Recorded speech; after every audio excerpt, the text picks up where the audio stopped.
She said, "Stop acting like we're married. You don't get a say in where I go or who I'm with." Everyone laughed. What they didn't know was that I'd been planning to propose next weekend. My girlfriend Isabella and I were at her sister's birthday party. I'd spent 3 months saving for the ring, sitting in my sock drawer, 2-carat princess cut, her dream ring she'd shown me countless times. Isabella was telling everyone about her girl's trip to Vegas. It's going to be absolutely wild. What happens in Vegas stays in Vegas, right? She winked at her friends. Her girlfriends giggled like teenagers. Her sister raised an eyebrow but said nothing. I wasn't invited. Obviously, girls only, Isabella had explained weeks ago. Just wondering about the dates, I said casually. My company retreat is that same weekend. I thought maybe we could coordinate travel. That's when Isabella's face changed. Her voice got sharp. "Stop acting like we're married. You don't get a say in where I go or who I'm with." The whole table erupted in laughter. Her friends literally high-fived her across the table. Her cousin whistled. Even her mom chuckled. I felt something die inside my chest. The proposal speech I'd been practicing vanished from my mind. "You're right," I said quietly. "We're not married." Nobody noticed the emphasis. They were too busy celebrating Isabella's independence. The next morning, I returned the ring. The jeweler was sympathetic. "Happens more than you'd think, son. 3-day return policy exists for a reason. I spent that $3,000 on something better. A security deposit on my own apartment across town." While Isabella was getting ready for Vegas, posting mirror selfies with hashtags like Sin City and basically single life, I was apartment hunting. Found a perfect 1-bedroom, hardwood floors, big windows, space for my art studio, everything I'd given up when I moved in with Isabella. Thursday morning, I kissed her goodbye at the door. She had no idea it was really goodbye. The moment her Uber disappeared, I started moving. Called my brother, rented a truck, packed everything that was mine, my books, my desk, my grandmother's quilt, my guitar, my coffee maker, even the good knives I bought. Isabella's stuff stayed. Her decorative pillows, her scented candles, her collection of wine glasses she never used. I left my key on the kitchen counter with a simple note. "Since we're not married, I figured I shouldn't act like we live together either. Hope Vegas is everything you wanted." Isabella came back Sunday night to find half the furniture gone and me unreachable. She called 47 times that first night alone, left voicemails that evolved from confused to angry to desperate. "Baby, what the hell? Where are you? This is crazy. Call me back. I didn't mean it like that. You know I love you." But I'd already heard what she really thought at that party. She'd made it crystal clear where I stood. Her sister called Tuesday. "Isabella has been crying for 3 days. She said, 'You just vanished.' I took her advice. Stopped acting like we were married. She wants to explain. There's nothing to explain, Catherine. She was crystal clear about our relationship status." The kicker came Wednesday. Isabella's Vegas trip photos started surfacing on social media. Let's just say her definition of what happens in Vegas wasn't what I thought. Her friends tagged her in everything. Pool parties with random shirtless guys, club photos where she definitely wasn't thinking about her boyfriend back home. A particularly telling shot of her grinding on some dude at 2 a.m. I screenshot them all before she could delete them. Not for revenge, for closure. Last week, Isabella showed up at my new place. "I made a mistake. I want to work this out." She looked terrible. Makeup smeared, hair unwashed. I showed her the Vegas photos on my phone. "Which mistake? Telling everyone I don't matter or proving it in Vegas?" She couldn't look at the screen. Those guys were just friends. It was just dancing. "Isabella, you're half naked on some random dude's shoulders at 2 a.m. The lies crumbled fast when faced with photographic evidence. My doorbell rang. I wasn't expecting anyone else. Standing there was a guy I'd never seen before, looking as confused as I felt. "I'm looking for Isabella. Is this the right address?" He checked his phone. "She told me she lived here. I'm her boyfriend, Tyler. We've been together for 6 months. The roses in his hand dropped to the floor as Isabella appeared behind me in the hallway, frozen like a deer in headlights. I just stood there for a second, trying to process what this dude just said. Tyler? 6 months? I looked at Isabella, and honestly, I've never seen someone look so completely busted in my entire life. Her mouth was opening and closing like a fish out of water, and no sound was coming out. The roses this guy Tyler had been holding were scattered all over my hallway floor, red petals everywhere, and the look on his face was somewhere between confused and absolutely furious. "Tyler, hi. She finally managed to say, her voice all shaky and weird. "This isn't like what it looks like, I swear." Tyler's face went from confused to angry in about 2 seconds flat. He stepped into my apartment without asking, and I didn't stop him because, honestly, I wanted to see where this was going. He was a pretty big dude, probably 6'2", wearing a nice button-down shirt like he'd actually dressed up for this surprise visit. "Not what it looks like?" he said, his voice getting louder with each word. "You told me you lived here, Isabella. You told me you were single. You told me we were exclusive. I've been dating you for 6 months. I am single, Isabella tried, but her voice cracked and she couldn't even look at him. We broke up. This is my ex. He's just, we were just talking about getting my stuff. That's funny, I said, crossing my arms and leaning against the door frame. Because you were literally just here trying to get back together with me 5 minutes ago. Like, literally begging me to give you another chance. Tyler turned to look at me, and I could see the gears turning in his head, piecing everything together. Wait, so you two are together? His voice had this edge to it now, like he was about to lose it. We're together, I corrected him, making sure to emphasize the past tense. Until I found out she went to Vegas and basically acted single, which, to be fair, she told me and her entire family at a party that we weren't married, so I guess she was technically right that she could do whatever she wanted. Isabella's face went completely white, like all the blood had just drained out. Can we please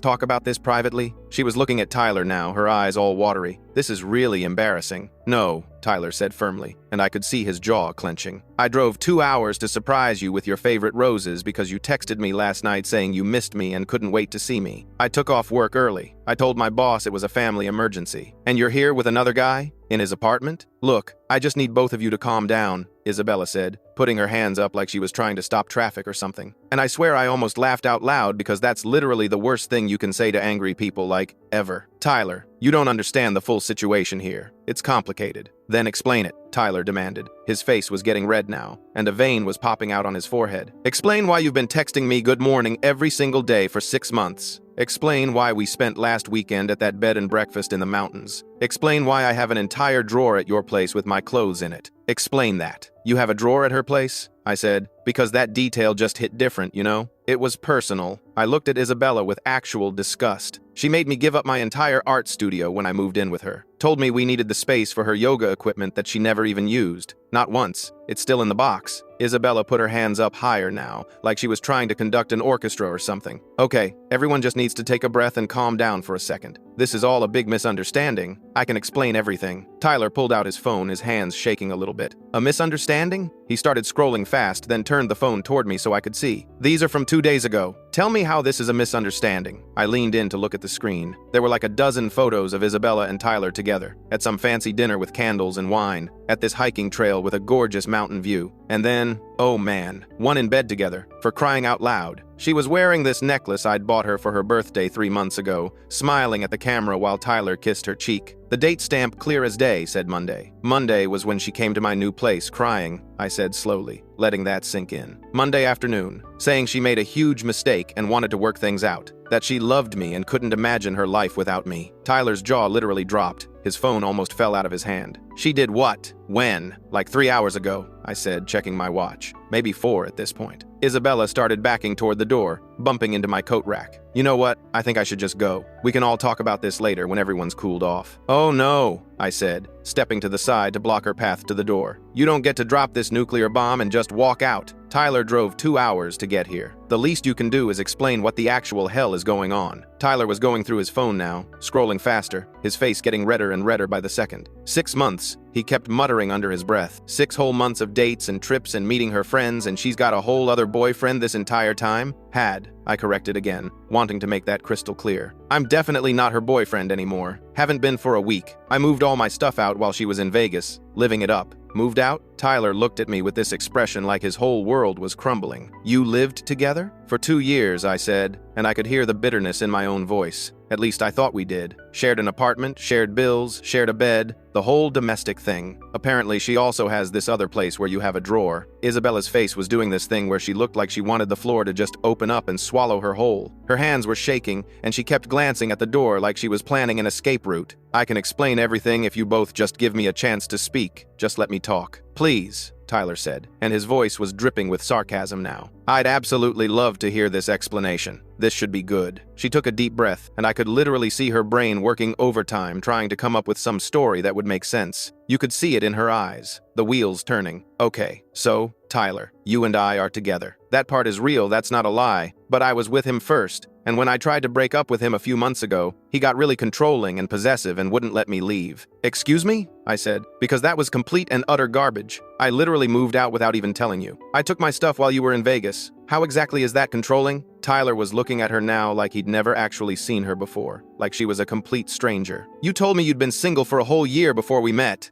You said your last relationship ended badly and you needed time to heal. That's why you were taking things slow with me at first. Isabella ignored him completely, keeping her focus on me, like if she could just convince me, Tyler would follow. You wouldn't let me have any freedom. You questioned everywhere I went, who I was with, what I was doing. It was suffocating. I asked about Vegas one time because we had conflicting plans that same weekend. I said flatly, my voice cold. That's it. One single question about dates, which you answered by humiliating me in front of your entire family at your sister's birthday party, telling everyone I was being controlling for even asking. Tyler's phone suddenly buzzed in his hand, and he glanced down at it. His eyes went wide, and his mouth fell open. Oh, you've got to be kidding me. No way. What? I asked, genuinely curious now. What else? My buddy Jake just sent me a link. He saw my Instagram story about coming to surprise my girlfriend today. Tyler turned his phone toward Isabella, and I could see her face go from white to actually green. He says he knows you. Says you borrowed $5,000 from him last year for some emergency and never paid him back. Isabella's whole body went rigid. Who is that? I don't know anyone named Jake. His name's Jason, actually, Tyler corrected, reading from the text message. My friend calls him Jake, Jason Hayes, says you two dated for 3 months last summer before you ghosted him completely. He's been trying to get his money back for months. I felt my stomach drop like I was on a roller coaster. The room suddenly felt too hot. How many guys are there, Isabella? Seriously, how many? Just then, Tyler's phone rang. He answered it, and I could hear yelling from the other end. Tyler's face went through about 5 different emotions before he put the phone on speaker. Tyler, buddy, what are you doing with Isabella? A voice said. That's my girlfriend, man. Tyler looked at me, then at Isabella, then back at the phone. Jordan? Yeah, it's Jordan. Where are you? I just got back from deployment and wanted to surprise her. She said she'd pick me up from the airport, but she's not answering. Isabella tried to grab Tyler's phone, but he stepped back. Jordan, this is awkward, but I'm also Isabella's boyfriend. Have been for 6 months. There was silence on the other end. Then, what? And I'm her ex-boyfriend, I added. Because why not? Just found out she's been dating both of you while trying to get back with me. The silence stretched out for a good 10 seconds. Then Jordan said, in this really calm, dangerous voice, what's the address? Tyler gave him my address, and Isabella looked like she might actually pass out. Within 20 minutes, there was another knock on my door. I opened it to find this absolutely jacked military guy standing there with the most murderous expression I'd ever seen. Jordan walked in, looked at Tyler, looked at me, then turned to Isabella. You told me you were single. You told me you were waiting for me while I was overseas. You sent me pictures every day. You called me every night. I can explain, Isabella started, but Jordan held up a hand. How much? He asked. What? How much money did you take from me? Isabella went quiet. Jordan pulled out his phone and started reading. February, you needed $2,000 for your car. March, $1,500 for your grandma's funeral. April, $3,000 for medical bills. May, June, July, another $8,000 total for rent and utilities. I did the math in my head. That's over 15 grand. Tyler was going through his phone too. She got $8,000 from me 3 months ago. Said her mom needed surgery. Her mom was fine at the party last weekend, I said. I literally talked to her. And I gave her $4,500 last year for car repairs that apparently never happened, I added. Jordan's face went red. $15,000. I sent you $15,000 while I was deployed, getting shot at, and you were scamming me? Isabella started crying, but it wasn't working on any of us anymore. I was young and stupid, okay? I made mistakes. Mistakes? Tyler said. This wasn't a mistake. This was calculated. This was deliberate. Jordan was pacing now, trying to calm himself down. Where's my money? I don't have it, Isabella sobbed. I spent it. On what? Tyler demanded. Isabella didn't answer, just kept crying. I watched these 3 guys, all of us realizing we'd been played by the same woman. It would have been funny if it wasn't so messed up. Tyler suddenly went back into the hallway. I could hear him going through something. He came back holding Isabella's purse. Before she could stop him, he dumped it out on my coffee table. Wallet, makeup, keys, and something that made all of us stop. A second phone. Isabella lunged for it, but Jordan grabbed it first. It was unlocked, already open to a text conversation. He started reading, and his face went from angry to absolutely furious. She's texting someone named Jordan, he said slowly. I'm Jordan, Jordan said. Different Jordan, Tyler corrected, reading over his shoulder. She's telling him she can't wait to see him tonight. Says her annoying roommate. That's you, he pointed at me, is finally moving out. There's a 4th guy? I said, because honestly, at this point I wasn't even surprised. Jordan scrolled through more messages. This guy thinks he's her only boyfriend too. He's been sending her money for rent at an apartment she doesn't have. How do you know she doesn't have another apartment? Tyler asked. Because I've been to her apartment, Jordan said, and he showed me the address in the texts. It's a coffee shop. I grabbed the phone and started scrolling. The messages went back months. This new Jordan guy seemed sweet, asking about her day, telling her how much he missed her, sending her money through Venmo every month. Should we call him? Tyler asked. I was already dialing before anyone could answer. It rang twice before someone picked up. Hey baby, a male voice said. I was just thinking about you. This isn't Isabella, I said, but you need to get over here right now. I gave him my address. Trust me, you'll want to see this. Who is this? Is Isabella okay? Isabella's fine, but your relationship isn't. Just get here. I hung up. Isabella was crying harder now, mascara running down her face. You can't do this. You're ruining my life. You ruined your own life, Jordan said coldly. You've been lying to all of us. How did you keep track? Tyler asked, and he sounded genuinely curious. Like, how did you manage 4 different relationships? Isabella didn't answer, so I started looking around my apartment. That's when I spotted it, her laptop bag, left behind when she came over earlier. I grabbed it and pulled out her laptop. Don't touch that, Isabella said, trying to get up, but Jordan stepped in front of her. Sit down. I opened the laptop. It wasn't password protected, which should have been her first clue she'd get caught. The first thing I saw was an open document. At the top, it said, schedule. Oh my God, I said, turning the laptop so everyone could see. She has a spreadsheet. It was color-coded. Blue for me, red for Tyler, green for Jordan, and yellow for this other Jordan guy. Each of us had different days, different time slots, different notes about what we knew and didn't know about her life. Tuesday and Thursday, me, I read. Monday and Wednesday, Tyler. Friday and weekends rotate between the Jordans. Note section says I work late on Tuesdays and Thursdays so she can see Tyler. Tyler works night shifts Monday and Wednesday so she can see me. There's more, Tyler said, pointing to another tab. Income tracker. I clicked it. My stomach dropped. She had tracked every dollar she'd gotten from each of us. Date, amount, what lie she told. The total at the bottom was over $31,000. $31,000, Jordan repeated. You scammed us for $31,000 total? The crying stopped. Isabella just sat there, staring at the laptop like she'd been caught with her hand in the cookie jar. There was no explaining this away. Tyler was looking at another tab now. Guys, there's more. What else could there possibly be? I asked. He turned the laptop toward us. It was her email, and the inbox was full of messages from banks, credit card companies, and what looked like collection agencies. I started clicking through them. She's got $17,000 in credit card debt, I said. Another $8,000 in personal loans, and I scrolled more. Looks like she's 3 months behind on her actual apartment rent. So she was stealing from us to pay her bills, Tyler said. Not even that, Jordan added, looking at the spreadsheet. The money we gave her is way more than her bills. Where did it all go? I found another document. Savings goal, $50,000. Below, it was a detailed plan. Collect money from multiple partners. Maintain relationships for 18 to 24 months. Disappear to new city once goal is reached. Start over. She was planning to rob us and run, I said quietly. Tyler's face was red. This was all a game. We were all just marks. The doorbell rang again, cutting through the heavy silence that had settled over my apartment. I walked over and opened it to find yet another guy standing there, mid-20s, clean cut, wearing business casual clothes like he'd just come from work. He had a bouquet of flowers in one hand, roses mixed with lilies, and the most nervous expression on his face. When he saw me, his eyebrows scrunched together in confusion.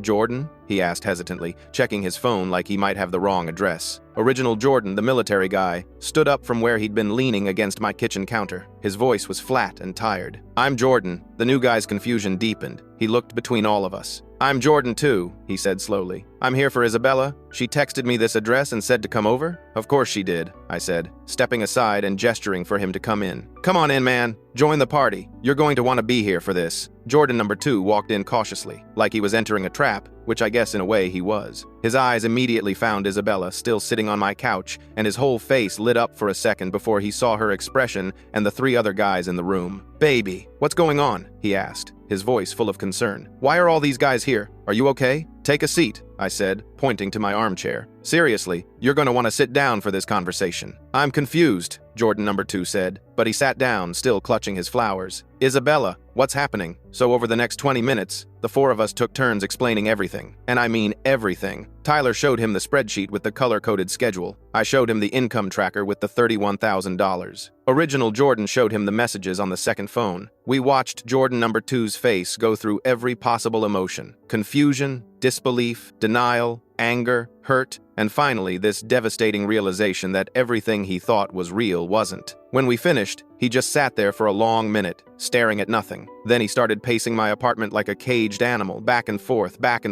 his hands clenched into fists at his sides. 8 months, he kept saying, like a mantra. 8 months of video calls every single night before bed. 8 months of sending her money whenever she needed it. 8 months of making plans and talking about moving in together. 8 months of thinking we were building something real, something that mattered. Did she? Tyler started, then paused. He looked at Jordan number 2 with this knowing expression. Did she fake a pregnancy with you too? Jordan number 2 stopped pacing mid-step. His face went pale. How did you know about that? Because she did it to me too, Tyler said bitterly. About 4 months ago. Sent me ultrasound pictures, panicking, saying she didn't know what to do. Said she needed $3 grand for an abortion because she wasn't ready to be a mom. She did basically the same thing to me, I said, and I could feel my stomach turning. Except in my version, she said she wanted to keep it, that we were going to be a family. Then 2 weeks later she texted me crying saying she'd miscarried. I gave her the money for what I thought were medical bills from the ER visit. Original Jordan was shaking his head, pulling out his phone. She pulled it on me too, he said. About 2 months ago, right before I deployed. Showed me the ultrasound. Said she was scared. Needed money for medical expenses because her insurance wouldn't cover everything. I sent her $3,000 before I even left the country. We all looked at Jordan number 2. His face had gone from pale to gray. He sat back down heavily in the chair. She told me 6 weeks ago. Showed me the ultrasound pictures. We video chatted for hours talking about it, about what we wanted to do. I was terrified but also kind of excited, you know? Like,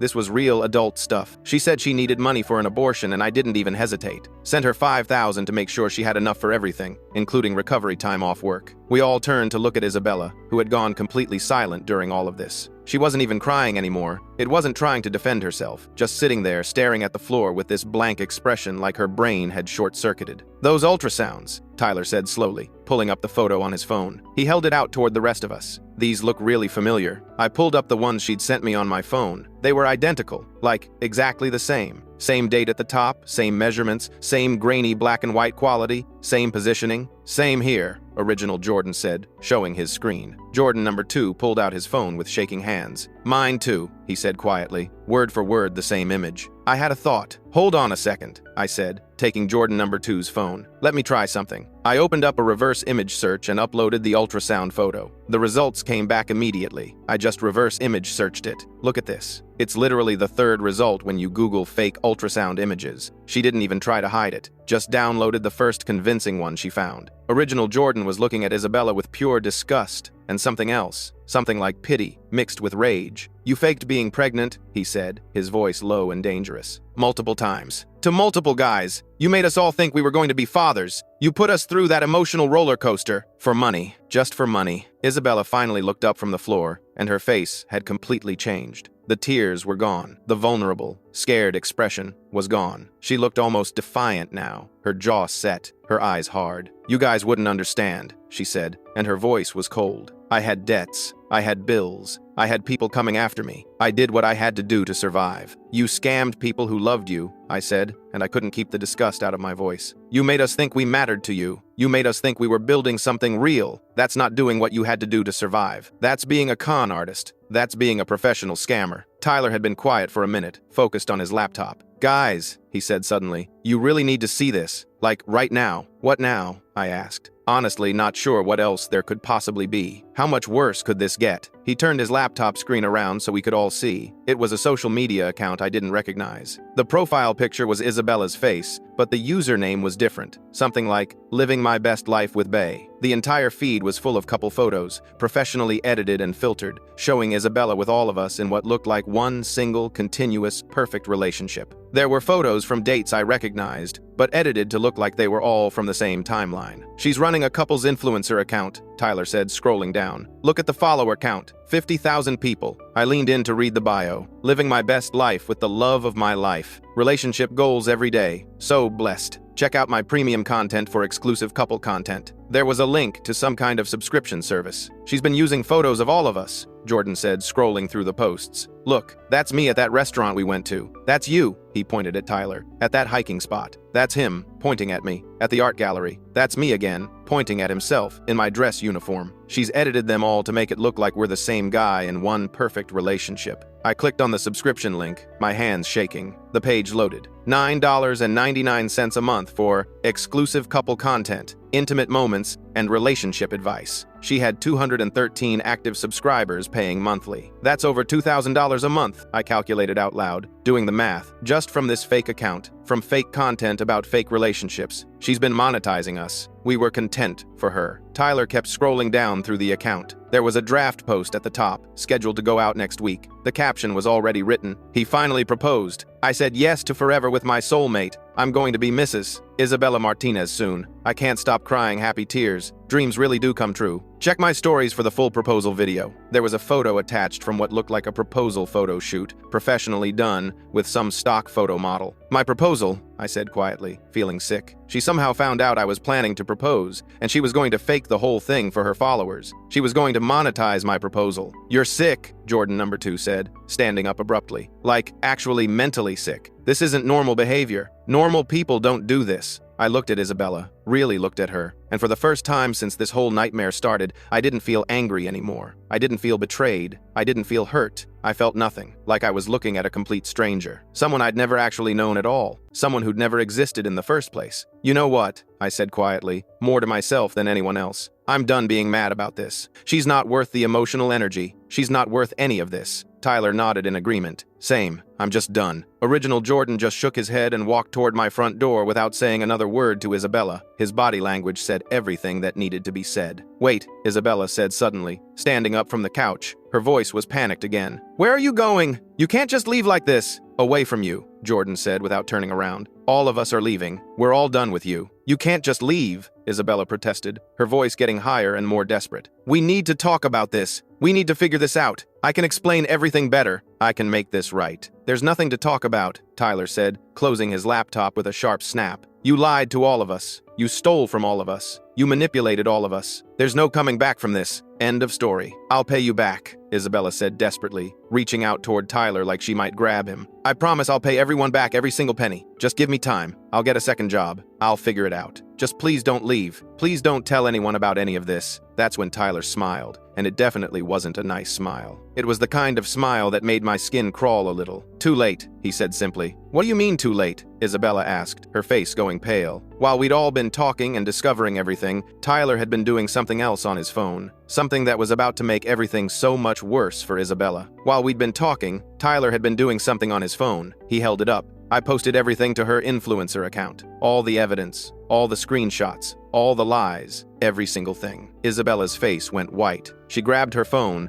and I watched her eyes get wider and wider as she scrolled. You didn't. I did, Tyler said. Every single follower now knows the truth. I included the spreadsheet, the income tracker, the fake ultrasounds, all of it. Her phone started blowing up. Notifications were coming in so fast it was making a constant buzzing sound. Comments, messages, shares. My family, Isabella whispered. My mom is going to see this. My friends, my coworkers. Should have thought about that before you scammed people, Jordan said. Isabella's phone rang. She looked at the screen and her face went even whiter somehow. It's my sister. She answered it on speaker, and we all heard the screaming. What the hell did you do? How could you? Mom is having a panic attack. Everyone at church is calling. Dad won't even look at his phone. What is wrong with you? Catherine, I can explain, Isabella started. Don't even try, her sister cut her off. Whatever you're going to say, save it. I don't want to hear it. Mom doesn't want to hear it. Nobody wants to hear it. The call ended. Immediately, her phone rang again. This time it was a number we didn't recognize. Isabella answered, her hand shaking. Isabella Martinez? A professional voice asked. Yes? This is Dan from Carver and Associates. I'm calling to inform you that your employment has been terminated effective immediately. What? Why? Your social media activity has come to our attention. Several of your coworkers have reached out to HR about money you borrowed from them for various emergencies that we now understand were fabricated. The company cannot be associated with this behavior. Your final check will be mailed to you. The call ended before she could respond. Then another call. Then another. Her phone wouldn't stop ringing. Jordan's phone buzzed. He looked at it and started laughing, but it wasn't a happy laugh. My buddy from my unit just sent this to our entire battalion chat. It's everywhere on base. There are guys I've never even met sending me messages about you. Isabella tried to grab his phone, but he moved away. You're getting death threats, he said, still scrolling. Active duty service members are pissed. They're saying you scammed a deployed soldier. Your face is being shared across every military base in the country. Make them stop, Isabella begged. Please make them stop. I can't, Jordan said. It's already viral. You're a warning now. Don't be like this girl. Don't scam soldiers. Tyler's phone rang. He answered it, and his expression changed. Yeah, she's here. Okay, I'll tell her. He hung up and looked at Isabella. That was my ex-girlfriend. Remember her? The one you told I was cheating on her? Isabella didn't respond. She saw the posts. Tyler continued. Turns out you didn't just break us up. You stole her credit card information and racked up $6,000 in charges. She thought she'd been hacked. She's filing a police report. Isabella collapsed back onto the couch. This can't be happening. My phone buzzed. It was a message from someone I didn't know. Saw your ex's scam online. Thought you should know she did this to me too last year. Club promoter from Vegas. She pretended to be a travel influencer and scammed me for $5,000 in bottle service and gifts. I showed the message to the others. There's a guy from Vegas, I said. He says she scammed him too. How many people? Jordan number 2 asked. How many people has she done this to? Before anyone could answer, my phone rang. It was the Vegas guy. He'd gotten my number somehow. I answered on speaker. Yo, is this Isabella's ex? The guy asked. Yeah? Dude,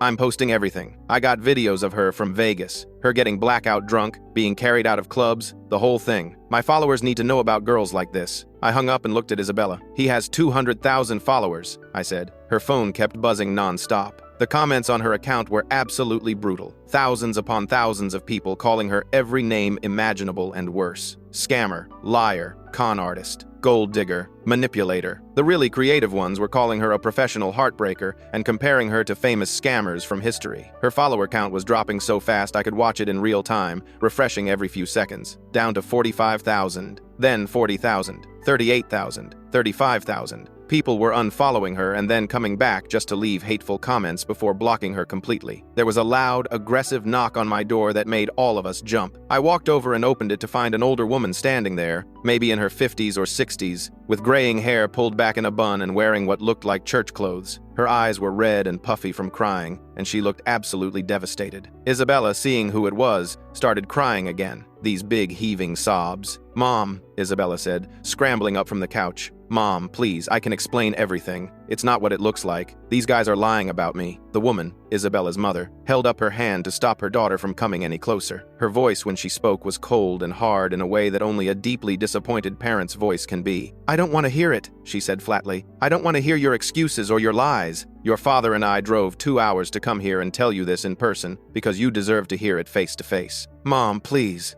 Isabella begged, tears streaming down her face. Please just listen to me for 1 minute. We're done listening to you, her mother continued, her voice shaking now with emotion. Your father and I, we're done. You're not welcome in our home anymore. Not for Sunday dinners, not for holidays, not for anything. Don't call us, don't come by, don't send letters or emails or texts. We're done with you. You've embarrassed us in front of everyone we know. The whole church knows. All our friends know. Your aunt and uncle called us crying because people have been asking them about it. Do you have any idea what you've done to this family? Do you have any concept of the shame you've brought on us? I'm your daughter, Isabella sobbed. You can't just abandon me like this. You abandoned yourself, her mother said, and I could see tears forming in her eyes now too. When you chose to lie and steal and manipulate people who loved you, when you chose to fake pregnancies for money, when you chose to run scams instead of being an honest person like we raised you to be. We don't even know who you are anymore. The daughter we thought we knew wouldn't do these things. She wouldn't be capable of this level of deception. Mom, I made mistakes. I know, but I can fix this. Isabella tried again, reaching out toward her mother. Please, I need you right now. I need my family. Her mother took a step back, avoiding Isabella's outstretched hand. You should have thought about needing family before you destroyed ours. Your father, she paused, her voice breaking. Your father hasn't stopped crying since we saw those posts. He locked himself in his office and won't come out, won't eat, won't talk to anyone. You broke his heart. You broke both our hearts. She turned to leave, then paused at the door and looked back. We never thought we'd have to say this to one of our own children, but we're ashamed of you. Deeply, completely ashamed. And that's something I don't know if we'll ever get over. She left without another word, walking down the hallway with her shoulders shaking. Isabella tried to follow her out into the hallway, but I stepped in front of the door, blocking her path. Let me go, Isabella demanded, trying to push past me. I need to talk to her. I need to make her understand. No, I said firmly, not moving. You're going to stay here and face what you've done. Running after your mom isn't going to change anything. The damage is done. Isabella slumped against the wall, sliding down until she was sitting on the floor again, crying into her hands. Her whole body was shaking with sobs. This was all happening so fast, consequences piling up on top of each other. Not even 5 minutes later,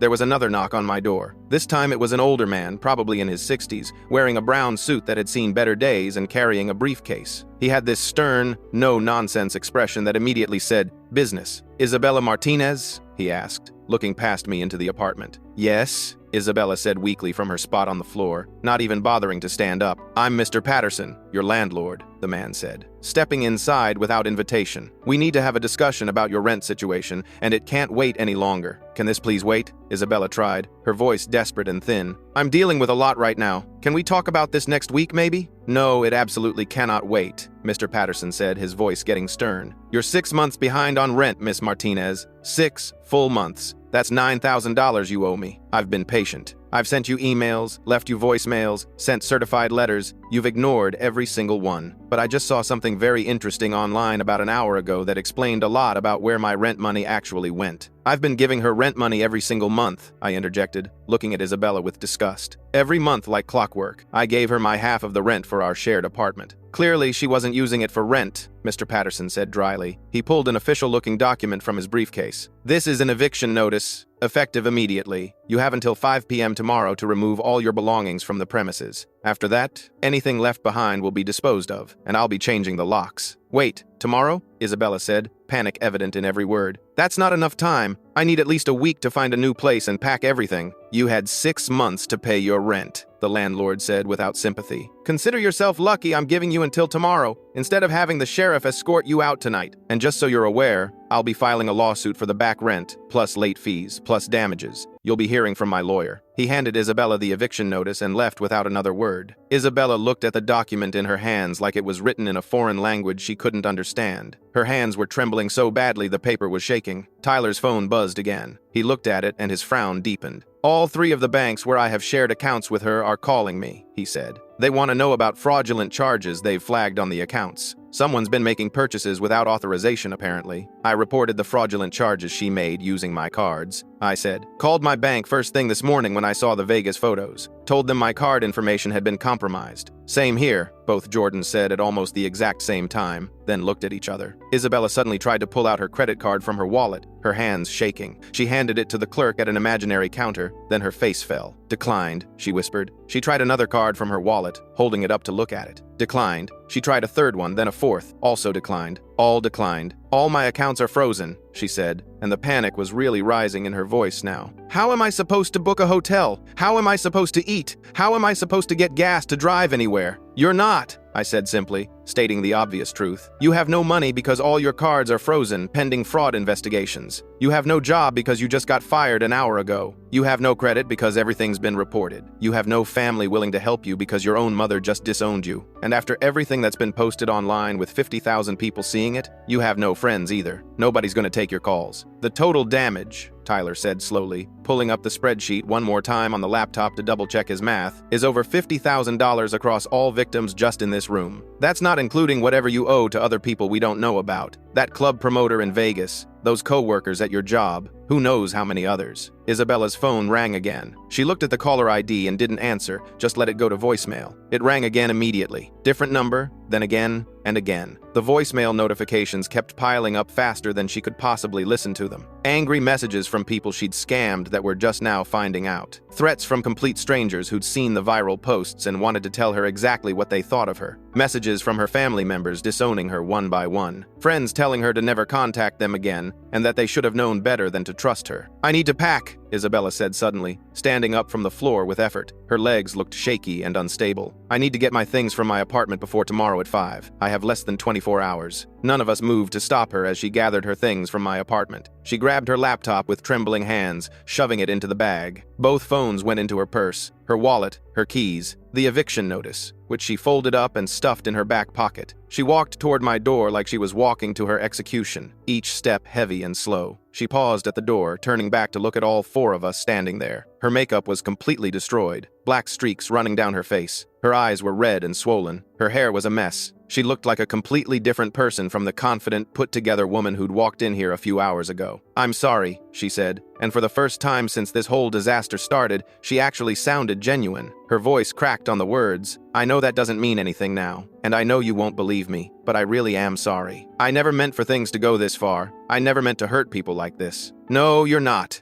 Jordan said flatly, his voice cold as ice. You're sorry you got caught. You're sorry your whole scheme fell apart. You're sorry you have to face consequences. That's different from being actually sorry for what you did. If you were really sorry, you would have stopped after the first person, or the second, but you didn't. You kept going because it was working. Isabella opened her mouth like she wanted to argue, wanted to defend herself one more time, but nothing came out. She closed her mouth, nodded slightly, and left. closing the door quietly behind her. We all moved to my living room window, which had a perfect view of the street below and the apartment building across the street where Isabella lived. None of us said anything. We just watched in silence as Isabella appeared on the sidewalk below, walking slowly toward her building like she was in a dream, or maybe a nightmare. For the next 3 hours, we watched Isabella load her entire life into her car. She made trip after trip, carrying boxes and bags and suitcases, clothes on hangers, kitchen stuff, books, all her belongings, everything she owned, getting crammed into her sedan. The car sat lower and lower on its suspension with each load. Her phone kept buzzing the entire time. We could see her checking it between trips, and each time she looked at it, her face would crumple a little more. She'd been crying this whole time, her shoulders shaking with sobs as she carried her things. At one point, she dropped a box, and it burst open on the sidewalk, sending books and picture frames scattering everywhere. She just stood there for a minute, staring at the mess, before slowly bending down to pick everything up.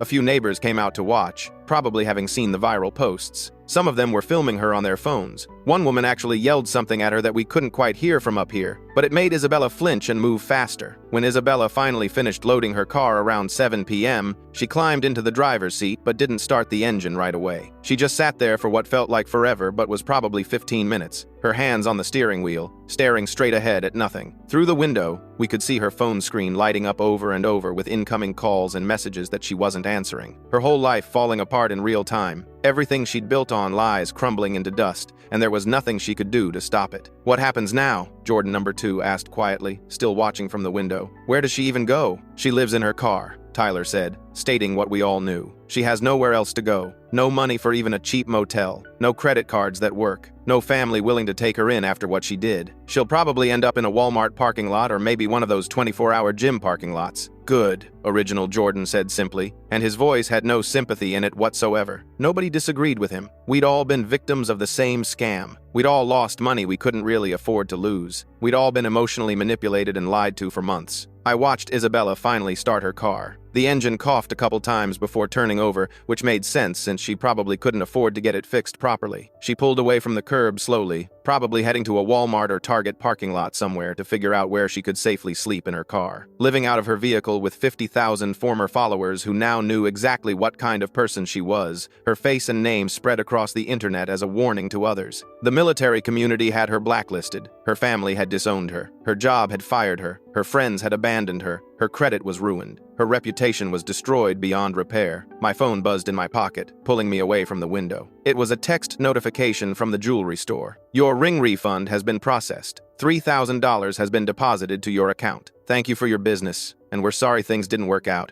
I showed the message to the others. "Got my ring refund," I said. $3,000 back. Tomorrow morning, I was moving into my new apartment. 1 bedroom, hardwood floors running throughout, big windows that let in tons of natural light, and most importantly, space for my art studio that I'd given up when I moved in with Isabella because she'd said we needed the room for her yoga equipment. Yoga equipment that she'd never even taken out of the box, that was probably sitting in some storage unit somewhere or loaded into her car right now. But now I was getting everything back. My independence, my space, my creative outlet, plus $3,000 in the bank, and the knowledge that I'd dodged the biggest bullet of my entire life. "I can't believe we all fell for the same scam," Jordan number 2 said, shaking his head. "Like, when you lay it all out like this, it seems so obvious. How did we not see it?" "Because she was good at it," Tyler said. "That spreadsheet, that planning, those detailed notes about each of our schedules and what lies she'd told each of us. This wasn't her first time. She'd done it before in Portland. She'd probably do it again somewhere else if we hadn't caught her. She's a professional con artist. This is literally what she does for a living. We should file police reports," Original Jordan said. "All of us, together, get everything on record. The fraud, the identity theft, with Tyler's ex-girlfriend's credit card, all of it. Make sure there's a paper trail, so when she tries to do this to someone else,